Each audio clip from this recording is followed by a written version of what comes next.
দর্শক, চট্টগ্রামের পোলোগ্রাউন্ড মাঠে আছেন আমাদের সহকর্মী ইউসুফ আলী, যুক্ত হচ্ছে তার সাথে। ইউসুফ আলী, ওখানকার সর্বশেষ প্রস্তুতি আসলে কেমন দেখছেন সেই সম্পর্কে আমাদেরকে জানাবেন।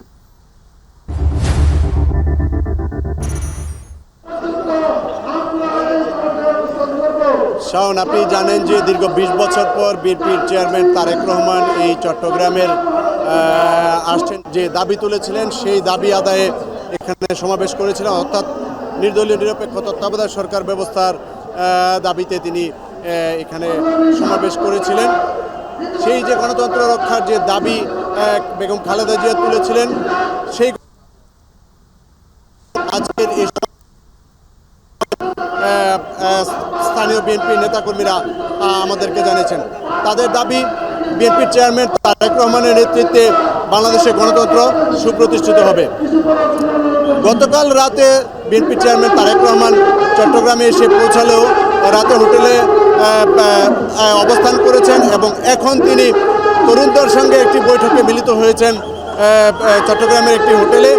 সেখান থেকে মিটিং শেষ করেই তিনি এই ঐতিহাসিক পোলোগ্রাউন্ড মাঠে চট্টগ্রাম উত্তর এবং দক্ষিণ জেলা বিএনপির উদ্যোগে আয়োজিত নির্বাচনী জনসভায় বক্তব্য রাখবেন।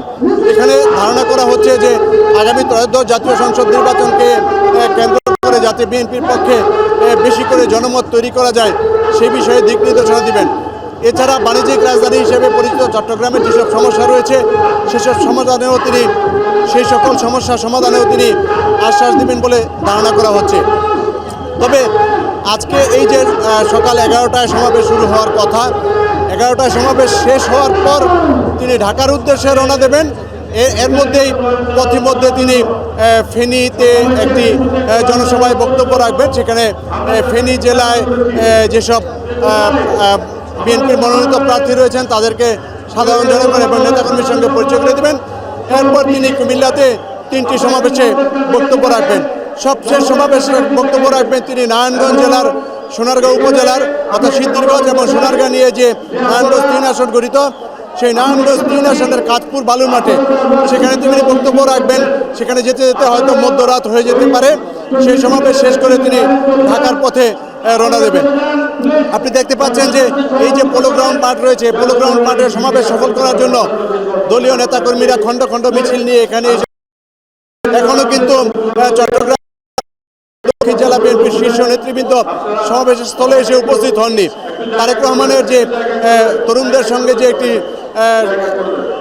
সভা চলছে, সেই সভাটি শেষ করার পর তারেক রহমানকে সঙ্গে নিয়ে চট্টগ্রামের শীর্ষ নেতারা এখানে এসে অবস্থান করবেন এবং দীর্ঘদিন পর তারেক রহমানকে তারা পেয়ে যে আনন্দে উদ্বেলিত হচ্ছেন, তারা হয়তো তারেক রহমান যেমন তাদেরকে অভিবাদন জানাবেন, তেমনি দলীয় নেতাকর্মীরাও তাকে শুভেচ্ছা এবং স্বাগত জানাবেন।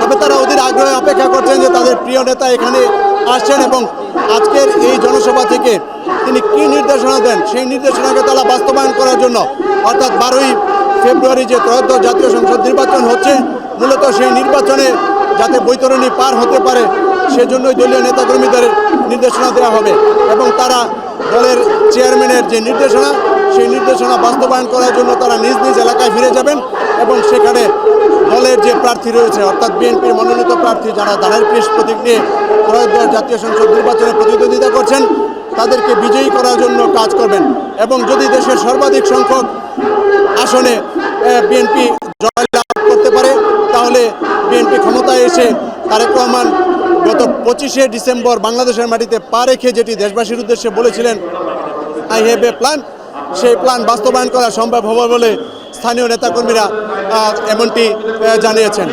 সাউন্ড এই ছিল চট্টগ্রামের পোলোগ্রাউন্ড থেকে বিএনপির নির্বাচনী জনসভার সবশেষ তথ্য।